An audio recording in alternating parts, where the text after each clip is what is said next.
Hello friends, dream girl की कहानी बहुत ही इंटरेस्टिंग होती जा रही है, जिसमें आयशा अपनी नई साइन की हुई फिल्म के मुहूर्त के सेट पर प्रेस कॉन्फ्रेंस में सारे रिपोर्टरों से कह रही होती है कि यह फिल्म की स्क्रिप्ट मुझे बहुत पसंद आई थी, इसलिए यह फिल्म मैंने साइन की है। तभी वहां पर करण भी आ जाता है और पूछने लगता है कि अगर आपको फिल्म के बीच में जेल जाना पड़ा तो आप क्या करेंगे। सारे रिपोर्टर भी आयशा से पूछने लगते हैं, आयशा जी बोलिए ना।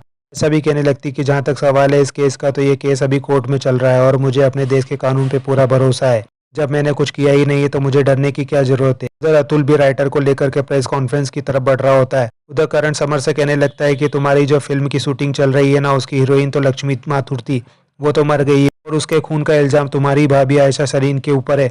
उसके बारे में तुम क्या कहना चाहते हो। समर भी कहता है, मैं तुम्हारे सवालों का जवाब देना जरूरी नहीं समझता, और अगर सवालों का जवाब देना भी होगा ना, तो उसका जवाब लक्ष्मी तुम्हें खुद देगी, क्योंकि लक्ष्मी जिंदा है और वो बहुत जल्दी हम लोगों के सामने आ जाएगी। करण भी पूछने लगता है कि तुम इतने कॉन्फिडेंस। समर कहता है, क्योंकि मैं जिंदा हूँ। जब मैं उसके बिना जी नहीं सकता तो वो मेरे बिना मर कैसे सकती है। उधर लक्ष्मी जैसी दिखने वाली राइटर अतुल के साथ प्रेस कॉन्फ्रेंस वाली जगह पर पहुंच जाती है। समर को भी लक्ष्मी के आसपास होने का एहसास होने लगता है, लेकिन वो उसे देख नहीं पा रहा होता है। उधर करण समर से पूछने लगता है कि तुमने तो फैसला किया था कि तुम लक्ष्मी के बिना कोई भी फिल्म नहीं करोगे। तभी मानव गुस्से में आकर के सिक्योरिटी को बुला करके करण को वहां से बाहर निकालने के लिए कह देता है। सिक्योरिटी भी करण को खींच कर और धक्के मार करके वहां से बाहर निकालने लगती है। करण के जाने के बाद मानव सारे रिपोर्टरों को बताने लगता है कि यह हमारी फिल्म शक्ति द वुमन नवरंग की लॉन्च है, जिसमें हमारी लीड एक्ट्रेस आयशा सरीन है और जो डायरेक्टर है वो बिल्कुल ही यंग डायरेक्टर है, मिस्टर अतुल। आयशा भी कहने लगती है, आप लोग देखिएगा, ये फिल्म भी हमारी सुपर डुपर हिट जाएगी। मानव भी सारे रिपोर्टरों को रिफ्रेशमेंट लेने के लिए कह देता है। उसके बाद में प्रेस कॉन्फ्रेंस खत्म हो जाती है और अतुल आयशा के पास आकर के कहने लगता है कि आयशा जी, हमारी जो राइटर ने ना वो आज आई हुई है। आयशा भी कहने लगता है, अच्छा आई हुई है, मुझे तो लगा था कि आज भी बिजी होगी। अतुल नैना को आवाज लगाने लगता है और इधर उधर देखने लगता है, पर नैना कहीं भी दिखाई नहीं दे रही होती है। अतुल कहता है, यहीं पर तो थी, पता नहीं कहाँ चली गई। आयशा भी कहती है, कोई बात नहीं, अब कॉन्ट्रैक्ट तो साइन कर ही लिया है, आप शूटिंग में मिलते रहेंगे। तो करण फिर से मुहूर्त वाले सेट पर घुस आता है और रिपोर्टर से पूछने लगता है कि तुम लोगों ने पूछा आयशा सरीन से कि लक्ष्मी कहाँ पर है। सिक्योरिटी भी आकर के उसे खींच करके वहां से ले जाने लगती है और जैसे ही धक्के मारने लगती है, धक्का लगने से नैना जमीन पर गिर जाती है। खुद को संभालते हुए खड़ी होती है। समर भी कॉटेज में जाकर के करण के पूछे हुए सवालों से परेशान हो रहा होता है। उसे लक्ष्मी की याद आ रही होती है। लक्ष्मी की हमशक्ल नैना भी थोड़ी दूर पे ही खड़ी होती है और बेचैन होते समर को देख रही होती है। समर भी दूर खड़ी हुई नैना को देख लेता है और कॉटेज से उतर के उस जगह पर आकर के देखता है, लेकिन वहां पर नैना नहीं होती है। और नैना को इधर उधर देखने लगता है, लेकिन वहां पर कोई भी नहीं होता है। नैना अब कॉटेज वाली जगह पर पहुंच चुकी होती है और समर को वहां से देख रही होती है। नैना अपने चेहरे पर बना हुआ दुपट्टा खोल देती है, तभी वो दुपट्टा उसके हाथ से छूट करके उड़ जाता है और जमीन पर समर के पीछे आकर के गिरता है। समर वो दुपट्टा उठा करके देखने लगता है, उसे याद आता है ये तो उसी लड़की का दुपट्टा है, और चारों तरफ ढूंढने लगता है। तभी उसे लगता है कि शायद ये दुपट्टा कॉटेज से उड़ करके आया है। वो कॉटेज में आकर के वापस देखने लगता है, पर वहां पर कोई भी नहीं होता है। वो उस दुपट्टे को कॉटेज पे ही बांध देता है और वहां से चला जाता है। के जाने के बाद नैना वहां पर वापस आ जाती है और अपना दुपट्टा खोल करके अपने चेहरे पर बांध लेती है।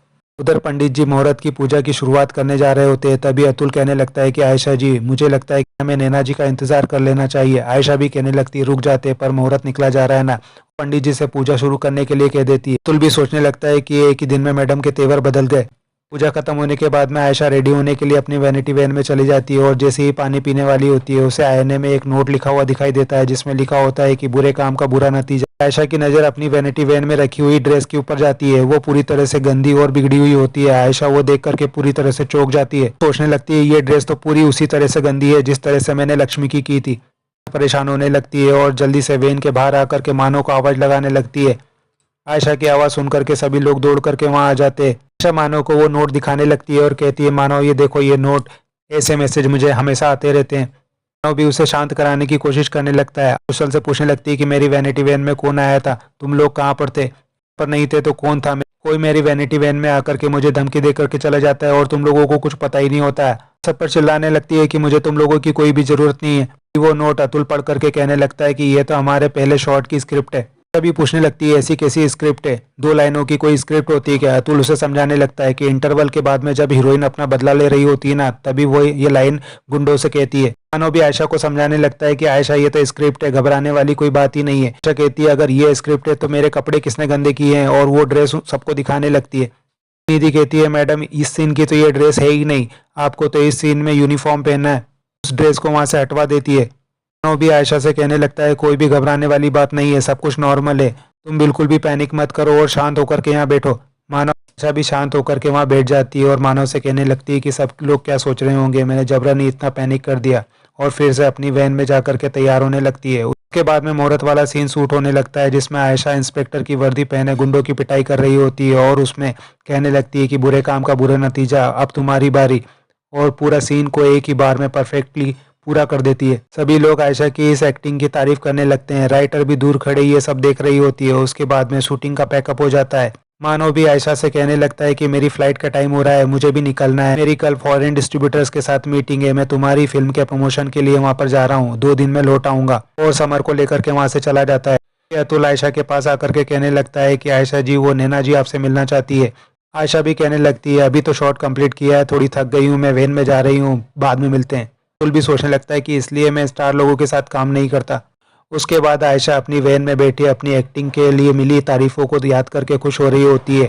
तभी वैन का गेट खटखटा करके अतुल अंदर आता है और कहता है आयशा जी, नैना जी आपसे मिलने के लिए आई है।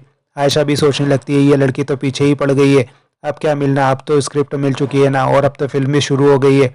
तभी अतुल भी आवाज दे करके नैना को वैन में आने के लिए कहता है। नैना छड़ी के सहारे से धीरे से वैन के अंदर आती है और जैसे ही आयशा नैना को देखती है उसके होश उड़ जाते हैं। वो बिल्कुल लक्ष्मी की तरह दिख रही होती है। एपिसोड यहीं खत्म होता है। आगे की अपडेट के लिए हमारे चैनल के साथ जुड़े रहें और चैनल को सब्सक्राइब और लाइक करना ना भूलें। थैंक्स।